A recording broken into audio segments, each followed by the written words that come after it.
répondez juste après Nadège. Bonsoir Nadège. Bonsoir Jean-Jacques. Notre invité est bien installé, l'honorable Joshua aussi, président national du SDF. Bonsoir honorable et bienvenue Bonsoir. une fois de plus chez nous, Chauveau. Bonsoir, merci. Je peux t'appeler Nadège? Bien sûr, D'accord. allez-y. Comment vous allez? Ça va, merci. Alors, prêt à apprécier les questions qui sont proposées par les internautes? Je suis prêt à être président de la République, donc les questions, ça devrait aller. D'accord. Alors, honorable, il se dit que vous financez certains journalistes du web pour ternir l'image du PURS. Que répondiez-vous? Alors, je ne suis pas au courant, non.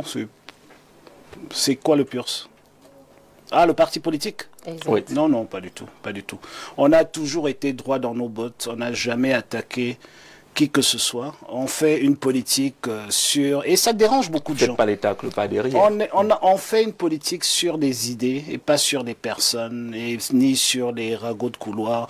Vous n'allez jamais me voir en train d'attaquer le sortant, Monsieur Biya, donc je ne pense pas pourquoi j'irai attaquer d'autres.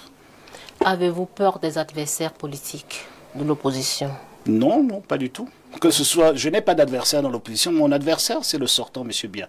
J'ai un seul adversaire, c'est lui. Je suis focalisé là-dessus. Donc toute cette distraction que vous essayez de m'apporter là, ça me laisse à 37. Mon adversaire, c'est Monsieur Biya. Monsieur Biya doit aller se reposer. On va l'aider à aller se reposer. C'est pour cela qu'on est dans cette course, pour apporter la deuxième République dans ce pays. Voilà ce qui est... Tout le reste, ce ne sont pas des adversaires.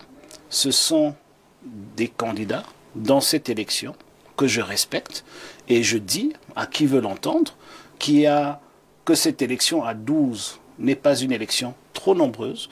Allons-y à cette élection et que le meilleur gagne. Mais mon adversaire, celui sur qui je me focalise, mon projet politique que Jean-Jacques est en train de décliner, est en rupture par rapport aux sortants. On n'a pas attendu des projets des autres pour essayer d'être en rupture avec eux. Non, loin s'en faut, je n'ai pas dans cette logique-là. Nous avons un objectif depuis le début de l'année, c'est d'aller gagner cette élection et nous sommes sur les rails pour y arriver. D'accord. Quelle appréciation avez-vous fait des décisions du Conseil constitutionnel? Lesquelles? Les dernières. Lesquelles? Il y a plusieurs. Qui recalaient certains candidats. Ah, celles-là, ce n'était pas les dernières, hein, il y en a eu encore aujourd'hui. Vous savez, le Conseil constitutionnel, je regrette que le Conseil constitutionnel ne prend pas la pleine mesure de ses responsabilités. Parce que ce n'est pas un tribunal. Et d'ailleurs, la loi portant organisation du Conseil le dit clairement. Et j'ai l'impression que le Conseil constitutionnel se cache derrière la loi. Or, ils sont là pour l'interpréter de leur façon. Donc, que ce soit aujourd'hui, que ce soit hier ou que ce soit lors, on a l'impression qu'on avait des juges devant nous. Or, ce ne sont pas des juges.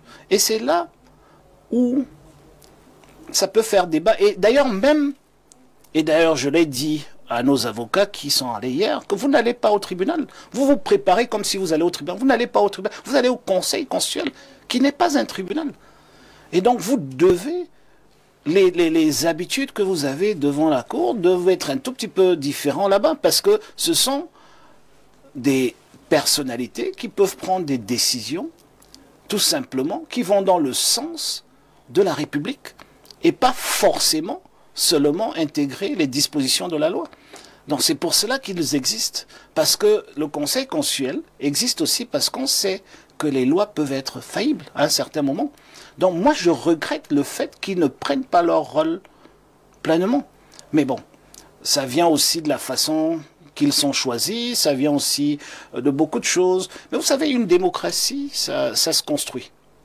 Ça se construit. Nous nous sommes battus pendant 16 ans dans le SDF pour que le Conseil constitutionnel existe. Pourquoi nous avons mené ce combat?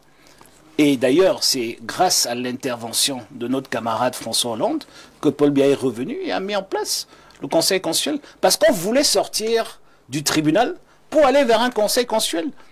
Parce qu'on était au tribunal, parce que c'est la Cour suprême qui siégeait en lieu et place du Conseil constitutionnel. Et donc, il travaillait comme dans un tribunal. D'accord. Et nous, on voulait sortir de là pour aller vers un conseil constitutionnel. Et maintenant, ces braves et vénérables personnes nous ramènent en arrière dans leurs décisions. On a l'impression qu'ils n'ont pas compris ou qu'ils n'ont pas pris la pleine mesure de leur rôle. Mais je pense que ça ne peut que s'améliorer.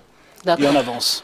Honorable, les populations du nord-ouest et du sud-ouest sont-elles derrière vous? Ça, c'est des questions ou c'est vos questions? Des questions des internautes. Parce que je ne te vois pas les lire. Si, Mémorisé. Déjà mémorisé. D'accord. Les populations du nord-ouest et du sud-ouest sont-elles derrière vous? Écoutez, quand vous êtes en position de leadership, tous ceux qui sont avec vous sont derrière vous. Donc, elle ne se limite pas dans une région. J'ai beaucoup de personnes derrière moi dans son propre village et il le sait. Donc, je ne suis pas en train de délimiter ceux qui veulent voter pour Joshua aussi, qui votent pour le SDF, qui adhèrent au SDF par rapport à des régions. Donc, nous travaillons pour tous les Camerounais. Et vous savez, si quand Yokadouma se porte mieux, quand Kousseri se porte mieux, quand Bamenda Woum se porte mieux, tout le Cameroun se porte mieux. Nous voyons ça aujourd'hui. Il y a une guerre dans le nord-ouest et le sud-ouest, et le Cameroun est en crise profonde. Parce qu'il y a une guerre dans deux régions. C'est tout le pays qui souffre. Et puis, pour sortir, pour le changement, êtes-vous prêt à tendre la main au président Serge Espoir Matomba du PURS? Je ne comprends pas la question. Pour le changement du Cameroun. Mais je vous ai dit... Êtes-vous prêt? Je vous ai dit que nos portes sont largement ouvertes. Tous ceux qui veulent venir, Serge, quand il a des problèmes moins importants que la République, il vient me voir. Donc si c'est la République, qui vient aussi me voir. Je suis son grand frère, qui vient me voir. Et qu'on fasse ce qu'on a à faire, on l'a souvent fait dans le passé. Donc moi, j'ai pas de problème avec lui. Hein.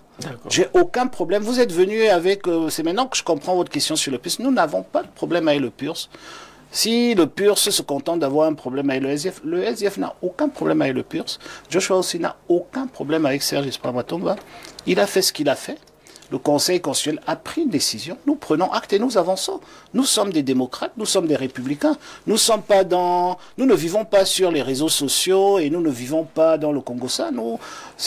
Quand le Conseil constitutionnel a décidé que c'est fort clos, c'est fort clos. Et on avance. Et c'est pour ça que j'ai dit... je vais bien rigoler demain quand quelqu'un va venir avec le bulletin de vote avec la tête de Paul Biya dessus. D'accord, merci Nadège d'être passé par ici. Joshua